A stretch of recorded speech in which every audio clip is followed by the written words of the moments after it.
Ser Podcast.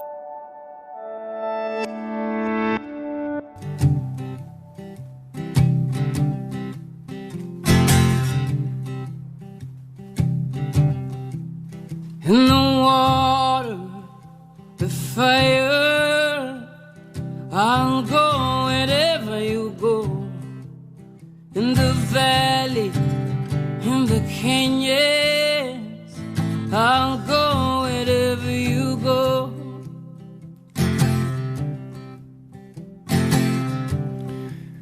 Pero Estupiñán y Javier San Pedro, ¿cómo estáis? Buenos días. Hola, buenos días. Hola, ¿cómo estáis? ¿Qué tal, Javier? ¿Cómo andas? Estoy bien. Estaba a punto de ir a veros al estudio. Eso me estaban diciendo, sí, pero que las escaleras del metro te han tirado para atrás. Exacto, me rajan en el último minuto. Subo bien mis 2 pisos, pero hay algunas estaciones de metro que podría subir a un 5º piso de un edificio. Bueno, el domingo que viene, aunque tengamos que traer en volandas, vienes aquí. Eso. Vale. Pero es químico, bioquímico, conduce en la 2 El Cazador de Cerebros, y Javier San Pedro es doctor en genética y biología molecular, colaborador de El País. Otra semana que tenemos un fenómeno científico que ha estado en boca de todos, que es la calima que nos llega del Sáhara. Ahora que tanto hablamos de la calidad del aire, la transmisión, esto podría, no sé, traer virus. Decían que traía fertilizantes quizá, pero Sí. ¿traer virus? Sí. Y eso se ha estudiado mucho, es el fenómeno que llaman aerobiología. Las partículas de polvo llevan asociados no solo virus, sino bacterias, protistas, que son esos animalitos así microscópicos, amebas, protozoos, y es un fenómeno que es bonito porque ya lo describió Darwin en sus viajes. Tomó muestras de polvo y después otros colaboradores suyos con los microscopios veían que tenían todas estas partículas. Y yo precisamente en enero, para el Cazador de Cerebros, fuimos a Sierra Nevada porque el aire, o sea, las capas así, que el aire que estamos respirando, pues de alguna forma se mueve con turbulencias, las ciudades nos afectan, pero por encima de estas capas hay como unas autopistas aéreas, ¿no? Que son bastante constantes y estas autopistas que vienen, en nuestro caso algunas del Sáhara, pues transportan regularmente polvo. Y hay científicos, estuve a estas alturas en Sierra Nevada con Isabel Reche, un grupo de la Universidad de Granada,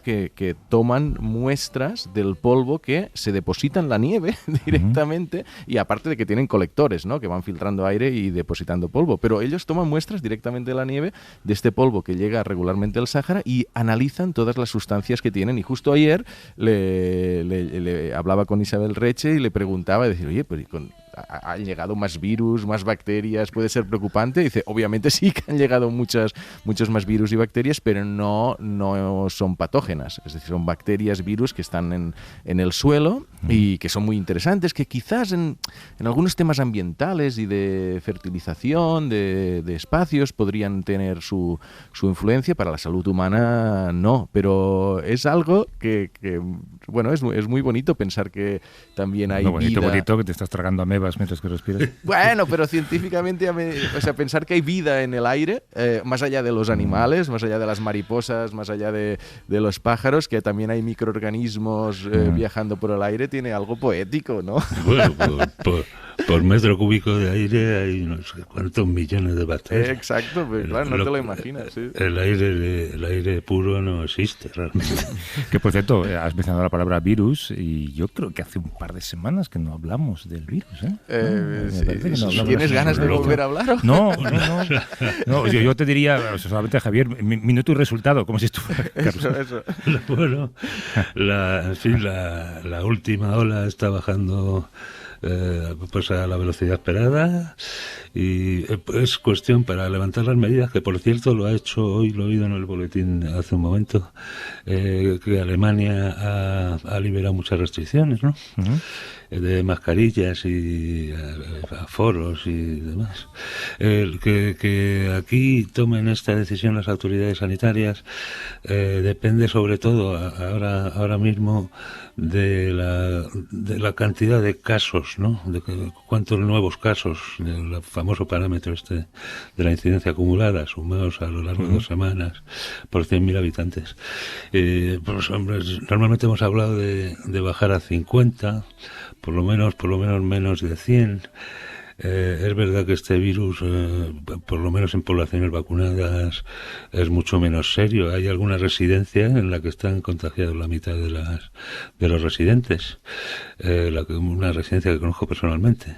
Y no ha muerto nadie.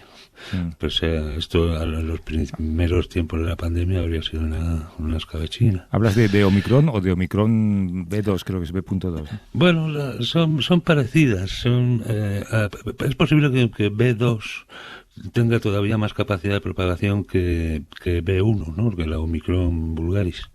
Pero su gravedad no es mayor, de manera que podemos gestionarla más o menos de la misma forma. No tiene un comportamiento muy distinto el virus. Por cierto, voy a dar el teléfono por si acaso alguien quiere llamar para preguntaros vuestra opinión o vuestros argumentos sobre cualquier cuestión. Es el 638-855-349, que es un teléfono de WhatsApp, así que pueden llamar o dejar enviar un mensaje de texto o dejarnos también una nota de voz. 638-855-349. Hablamos mucho de la guerra estas semanas. Si la trasladamos al ámbito científico, Putin está convencido de que el Pentágono está financiando laboratorios ucranianos para usar murciélagos como arma biológica y enviar parásitos peligrosos para la salud humana a Rusia. El bulo ha crecido tanto que ha llegado hasta el Consejo de Seguridad de la ONU y la revista Science ha tenido que desmentirlo. Tampoco sé si importará mucho en Rusia que lo desmienta Science, pero bueno. Bueno, yo creo que Science les debería llegar. De hecho, los científicos rusos están publicando papers en las revistas científicas habituales, ¿no? Supongo que Science les llegará, porque eso, digamos que lo lee tan poca gente, ¿no? En comparación con la población rusa, que le dará igual al Kremlin, pero no lo sé. En fin, desde luego, claro, esto no es un artículo que vayan a leer la gente por la calle o que se compren en el kiosco. Es que es periodismo, ¿no? Science tiene una parte periodística, pero es un periodismo muy especializado, muy escrito un poco para científicos, ¿no? Claro, pero la idea de soltar murciélagos y que te contagien algo y pensar que eso solamente va a afectar a una zona murciélagos y serpientes también, y van a mandar a través de la frontera, ¿no?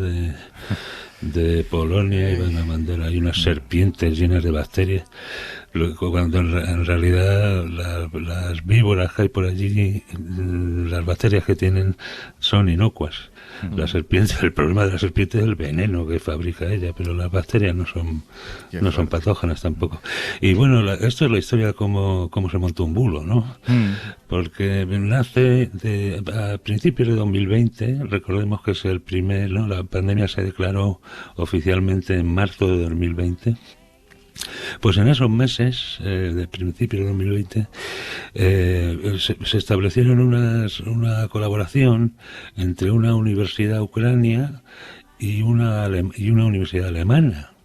Este es el origen del tema, para estudiar precisamente qué parásitos llevan los murciélagos y también los reptiles y otros animales, ¿no? Es que en toda noticia falsa, en todo bulo, hay un pequeño apunte de realidad, ¿no? Exactamente, ese es el truco, ¿no? La mejor mentira es la que es casi verdad, ¿no? Claro. La que es casi verdad, porque si la inventas de arriba abajo, eso canta por todos lados.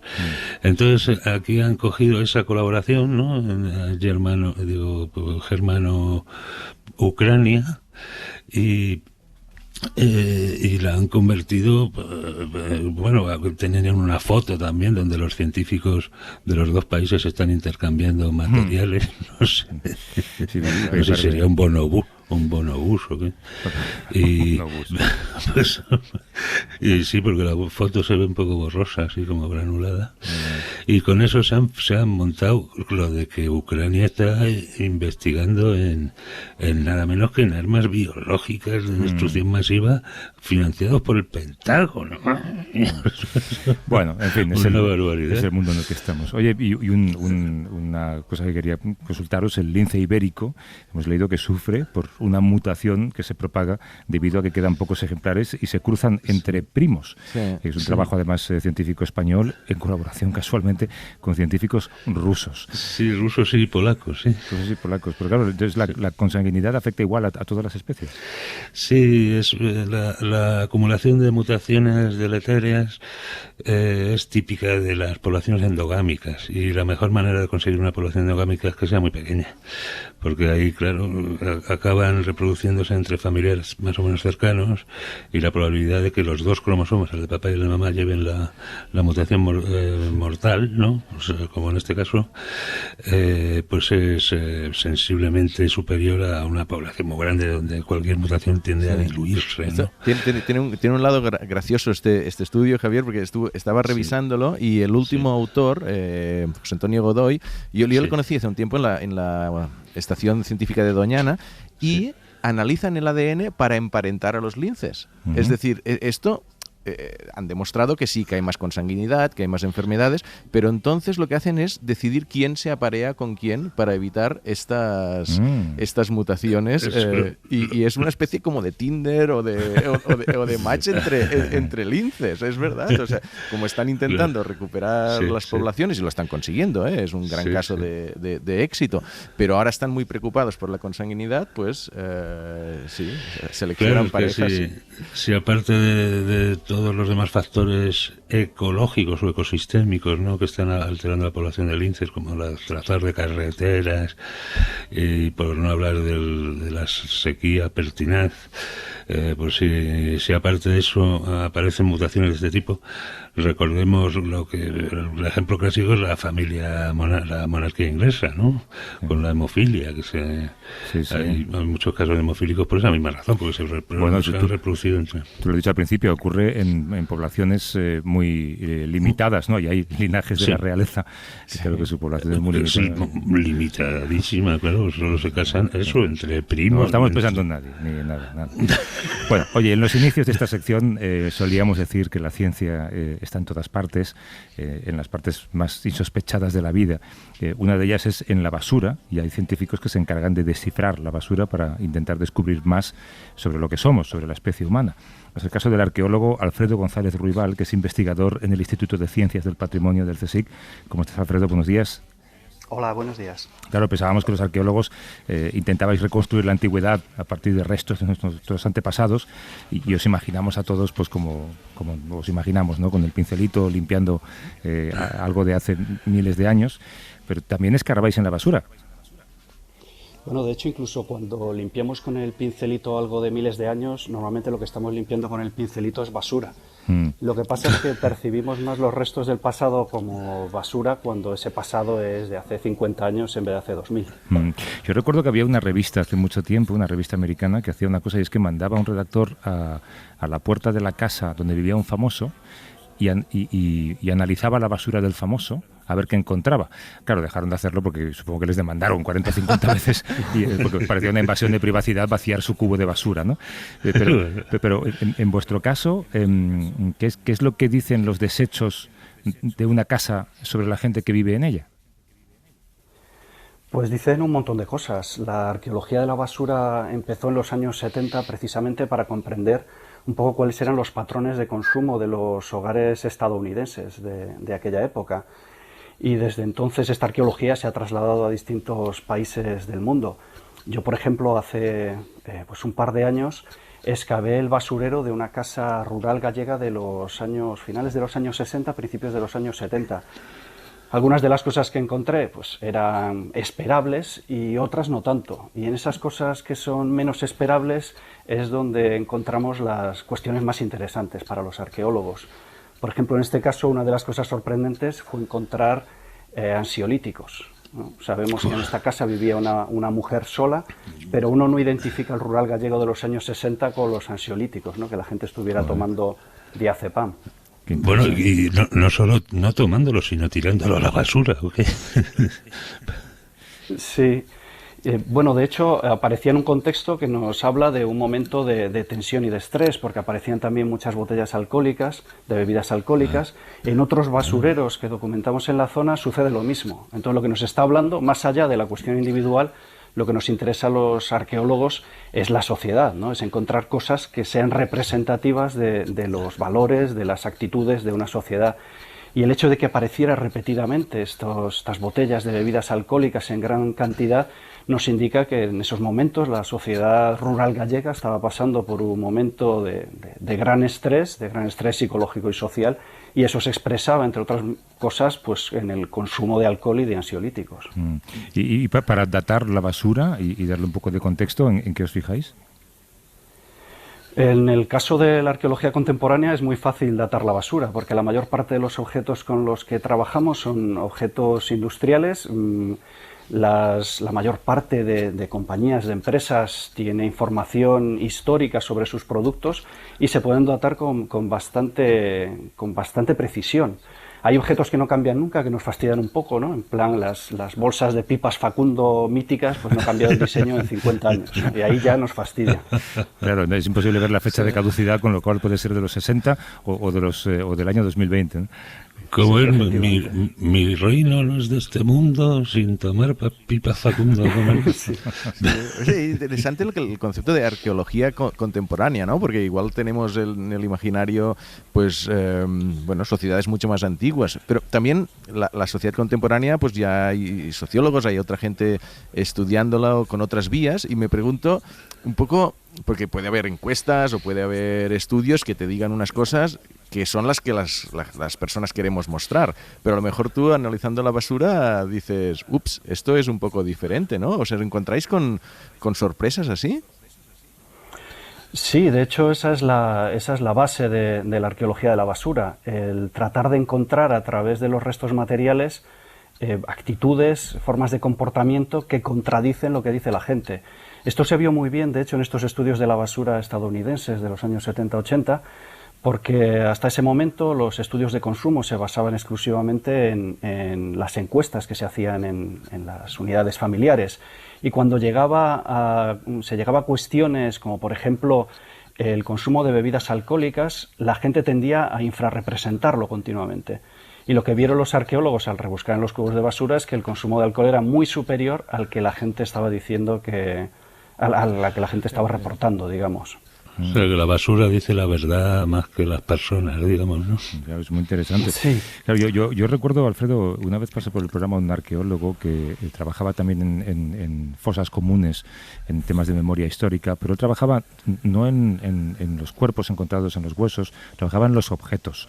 Yo no sé si en vuestro caso habéis estudiado la basura de la Guerra Civil y si ha aportado algo a la historia de esa España de los años 30. Sí, de hecho, era yo la persona que pasó por el programa. Sí. Gracias por recordármelo. Sí, no, es como la endogamia que hablábamos antes, ¿no? Sí. Bueno, es que no somos muchos arqueólogos que hagamos arqueología contemporánea, así que no, claro. es normal que nos repitamos. Sí. Y efectivamente, digamos que una buena parte de mi trabajo ha tenido que ver con la basura que nos encontramos en las trincheras, en los campos de batalla o en las bases militares de la Guerra Civil. Y también ahí encontramos cosas que no necesariamente contradicen el discurso oficial o que es lo que conocemos a través de testimonios, pero sí nos permiten ofrecer una visión distinta, una visión más íntima muchas veces, ¿no? También a veces es cierto que contradicen la memoria colectiva de los soldados, ¿no? Por ejemplo, una cosa que se reproduce continuamente en las memorias de los soldados de la Guerra Civil son las latas de sardinas, que estaban continuamente comiendo sardinas. En las excavaciones nuestras en trincheras y en campos de batalla, lo que descubrimos es que realmente el 50% de las latas de pescado eran de sardinas, pero el otro 50% eran de atún. Y por algún motivo el atún ha desaparecido de la memoria colectiva de los veteranos de la Guerra Civil. Qué interesante. Oye, pero estamos en un periodo en el que exportamos la basura a otros países. La basura electrónica, por ejemplo, pues va a vertederos que son vertederos globales. Eso va a entorpecer vuestro trabajo, ¿no? Sí, porque para que nosotros podamos extraer conclusiones a partir de la basura necesitamos que esa basura esté en contexto. El problema es que en estos momentos una buena cantidad, un buen porcentaje de la basura que producimos, especialmente la basura electrónica y la basura más tóxica, se externaliza, se manda a basureros del sur global, como puede ser en los países africanos o del sudeste asiático. Y a China, con lo cual ¿no? queda... Sí, efectivamente, con los plásticos, por ejemplo. Sí, sí. No, continúa, perdón, Alfredo. Sí, bueno, la cuestión es que esto lo que crea es una separación entre los productores de basura, que son los consumidores de esos objetos, y los lugares donde se deposita. Al mismo tiempo, va a ser o está siendo ya una imagen perfecta de las desigualdades globales en las que se vive en el siglo XXI. Has dicho plástico y me imagino que un arqueólogo de dentro de varios siglos mirará al siglo XX como la edad del plástico, ¿no? O sea, es algo que con perspectiva histórica debe ser transformador respecto a siglos anteriores, ¿no?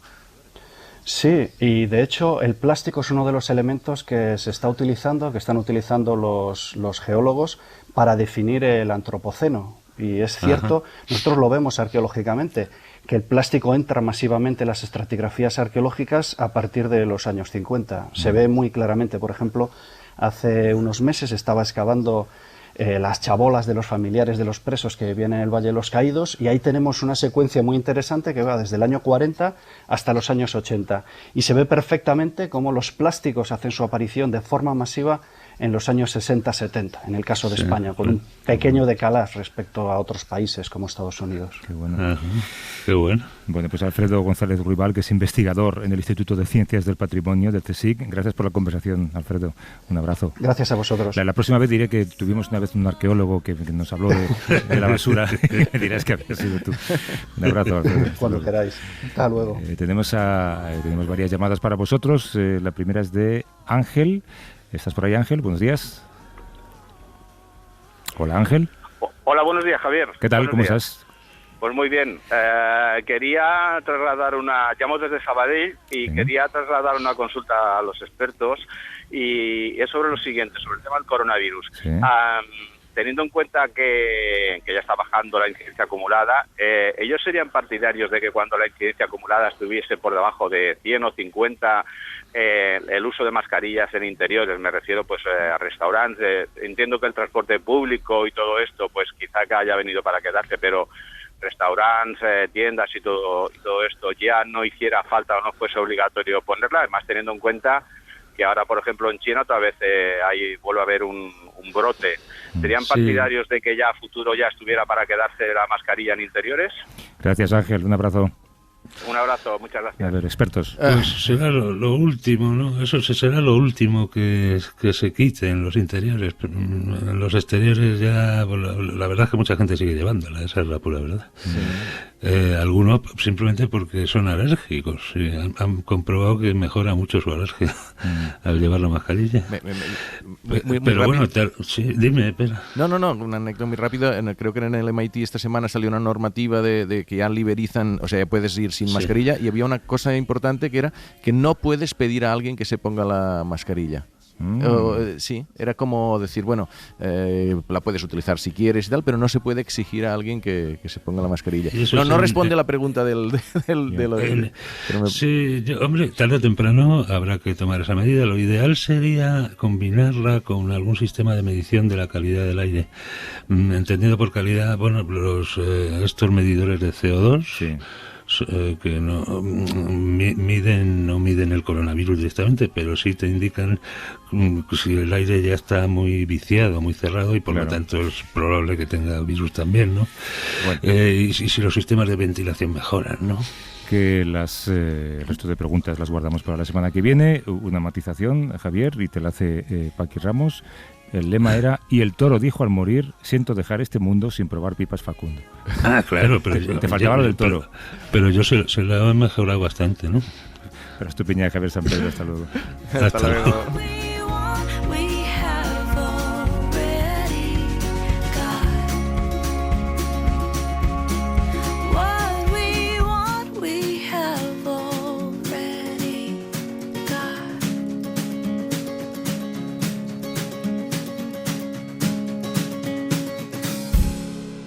Suscríbete a La Ciencia. Todos los episodios y contenidos adicionales en la app de Cadena SER y en nuestros canales de Apple Podcast, Spotify, iVoox, Google Podcast y YouTube. Escúchanos en directo en la SER los domingos a las 10 de la mañana.